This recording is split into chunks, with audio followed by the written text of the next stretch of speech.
much for inviting me to come tonight to give my testimony. And I'm a grateful believer in Jesus. I struggle with codependency, depression, and anxiety. My name is Tammy. Hi, Tammy. My childhood was filled with a family that loved me. I came along later in my parents' lives, and I'm the youngest of 5. For a long time, it was just me, Mom, and Dad. All my siblings were much older, and they had moved on with their lives. I invited Jesus into my life when I was 10 years old. I grew up in church. Every time the doors were open, I was there. I loved Jesus, my family, and my church family.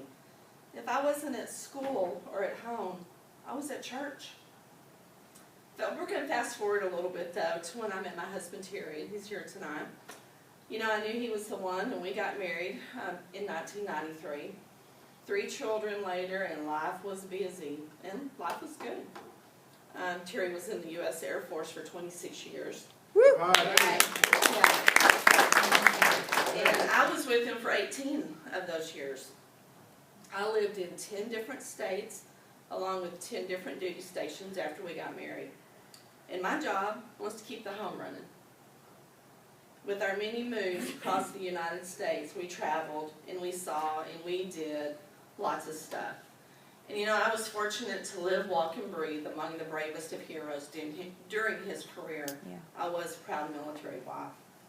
But sometime around 1998, a pedophile stalked the kids and I while we were stationed at Andrews Air Force Base in Maryland.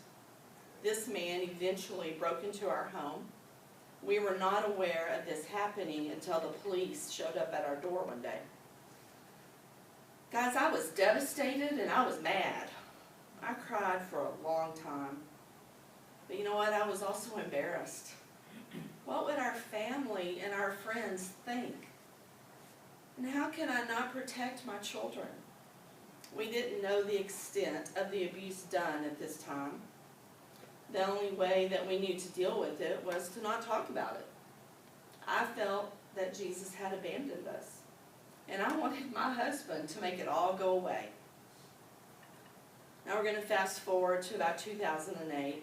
While we were stationed at Robins Air Force Base in Warner Robins, Georgia, my oldest son turned 13, and he stopped eating, and he was slowly melting away with anorexia.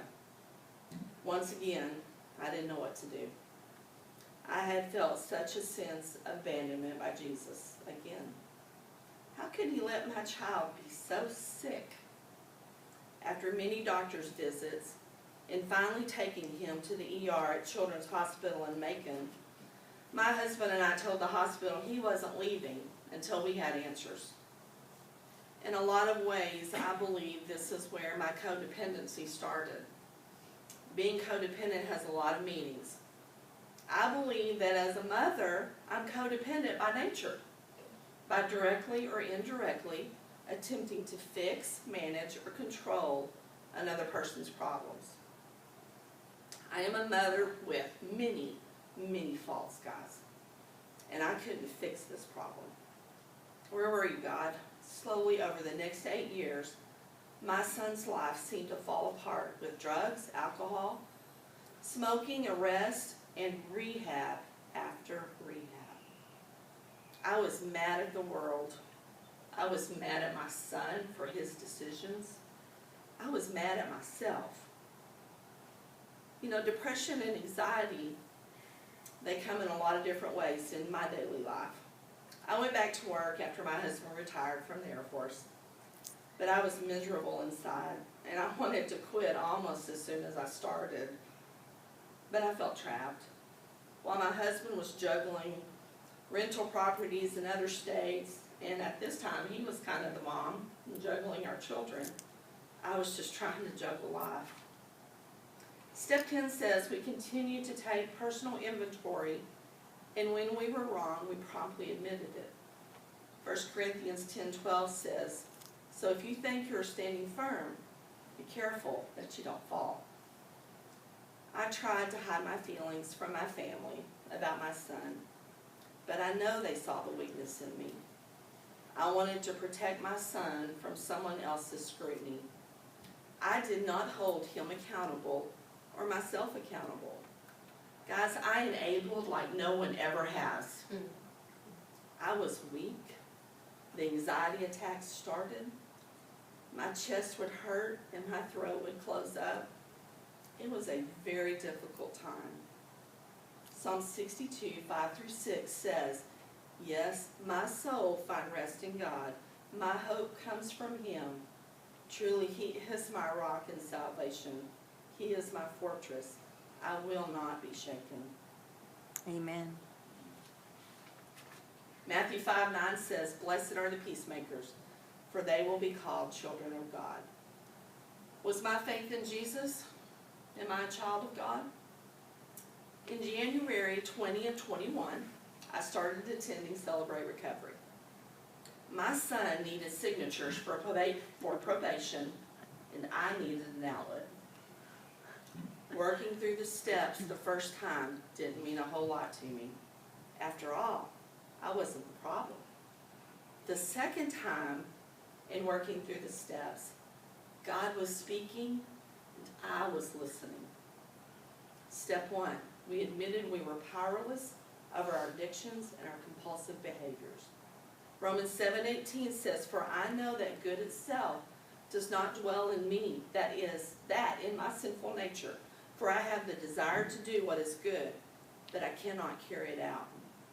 1 Corinthians 10:12 says, "So if you think you're standing firm, be careful that you don't fall." I was seeking God, but I wasn't listening. After my son was arrested in January of 2021, I was out for a walk by myself. And I could not find the words to pray, y'all. So I just started saying the Lord's Prayer. Our Father, who art in heaven. Jesus, are you there? Hallowed be your name. Jesus, your name is holy. Thy kingdom come. Jesus, I want your guidance. Thy will be done. Jesus, I submit myself to you, on earth as it is in heaven. Give us this day our daily bread.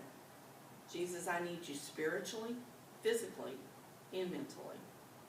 And forgive us our trespasses. Jesus, I need to be cleansed of my sin. And forgive those who trespass against us.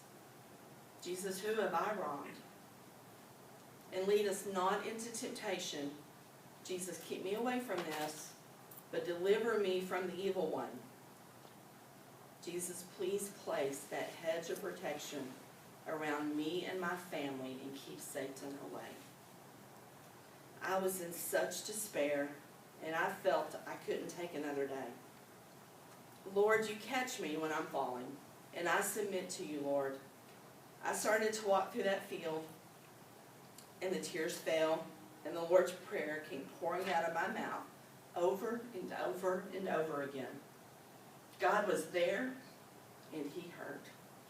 That tightness in my chest started to subside, and a sense of peace came over me. Amen. Like God was saying, finally, I've been waiting for you to give it to me. It was a peace that passes all understanding. Principle 3 says, consciously choose to commit all my life and will to Christ's care and control. I am yours, Lord. Now, I still have anxiety attacks. They come out of nowhere.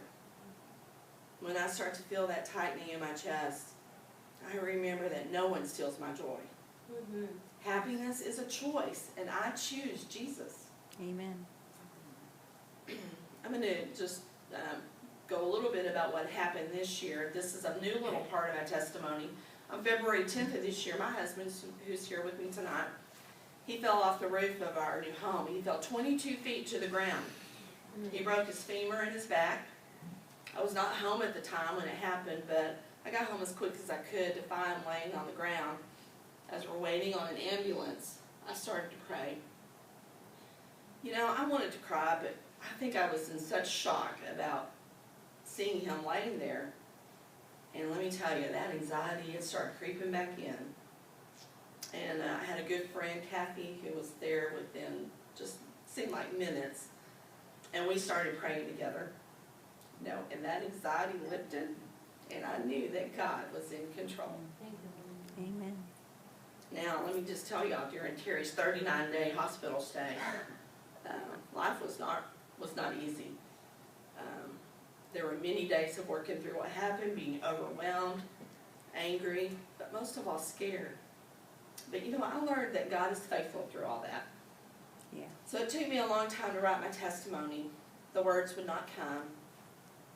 Celebrate Recovery helped me to tell my story. Principle 8 says to yield myself to God, to be used to bring this good news to others, both by my example and my words. Step 12 says, having had a spiritual experience as a result of these steps, we tried to carry this message to others and to practice these principles in all our affairs. I remind myself often what Matthew 6:34 says. Therefore, do not worry about tomorrow, for tomorrow will worry about itself. Have you surrendered your life, and do you celebrate your recovery? A message to a newcomer. CR has helped me to address my hurts, my bad habits that I have, and my many hang-ups. CR is just not for people with drug or alcohol addictions. It's for you. Don't be afraid to step through the door to attend a CR worship. Amen. I promise you that Jesus will wrap his arms around you. And if you surrender, he will give you peace. Amen. All to Jesus I surrender. All to him I freely give. I will ever love and trust him. My joy is in Jesus. Thank y'all for letting me share.